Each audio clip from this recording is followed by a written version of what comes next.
Sometimes it's in the quiet corners of ordinary lives that we find the greatest stories of love, loss, and unwavering devotion. Today, I want to share with you the story of Evelyn and Thomas, tale not of fame or fortune, but of a love that endured the storms. And perhaps in their story, you'll find comfort, courage, and a reminder that even in goodbye, love whispers its forever. Evelyn and Thomas lived in the sleepy coastal town of Devonshire.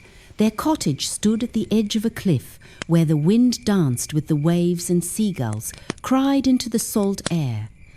They had been together for Decadestu's souls, who had weathered many seasons. Thomas worked as a shipbuilder down at the docks, and Evelyn, ever so graceful, tended their home and garden. They met when they were just teenagers. Thomas had grease-stained hands and a crooked grin, while Evelyn wore books like jewellery and had a mind that could charm even the sternest professor. Their first encounter was in the local bookshop. "Can you recommend something that isn't boring?"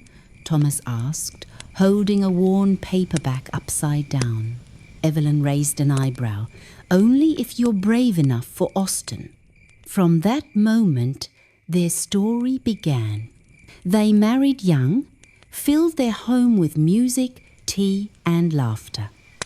After a few years, they welcomed a daughter. Her name was Clara. Thomas cradled her in his arms and whispered, "You're our little miracle." Evelyn watched them both, love blooming in her chest. But life, as it does, shifted. The shipyard closed. Thomas lost his job. Bills gathered like dust, and worry crept in. "What will we do?" Thomas asked one cold evening, staring at the fire. Evelyn, ever composed, took his hand. "We do what we've always done. We hold on to each other." Clara, now a teenager, grew distant late nights, sharp words, and slammed doors. "Where were you?" Thomas asked one night. "With friends, Dad. Don't be so dramatic," she said, her eyes full of fire. Then came a sliver of light, a new job for Thomas in a coastal restoration project. Things improved. They saved, laughed, and even took a holiday to Cornwall. Evelyn ran her fingers through the warm sand. "I forgot how beautiful it feels to be still," she said. "You deserve this, Evie," Thomas whispered. "But peace is never promised forever." Evelyn began to feel unwell headaches, fatigue, dizziness. After many tests came the diagnosis: a brain tumour. "Am I going to die?" Evelyn asked one night, her voice fragile. Thomas held her close. "Not today. Today we fight."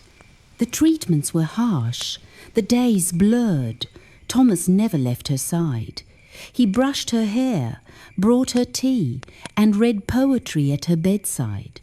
"You've always been my home," Evelyn whispered one night. "And you mine," Thomas replied, tears falling. Eventually, Evelyn could no longer fight. In the quiet of the hospital room, she took his hand. "Thank you, my love, for giving me the life I dreamed of." And with a smile, she closed her eyes for the final time. Thomas mourned. The cottage felt hollow, but Clara came home. They wept together, remembering Evelyn's laughter echoing through the garden. They planted flowers, roses, foxgloves, forget-me-nots, all her favourites. Thomas visited the garden daily. "She's here," he would say to the blooms, "still with me." Their story was not extraordinary by the world's standards, but it was profound. It taught that love is not measured by grand gestures, but by presence, by showing up, by staying, even even when it hurts. Perhaps you're going through something right now, uncertainty, loss, or change. If Evelyn and Thomas's story teaches us anything, it's that love, when rooted deep, doesn't end. It simply transforms.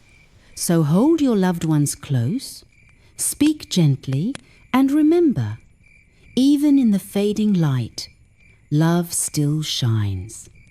If this story touched your heart, consider liking, subscribing, and sharing it with someone who might need to hear it.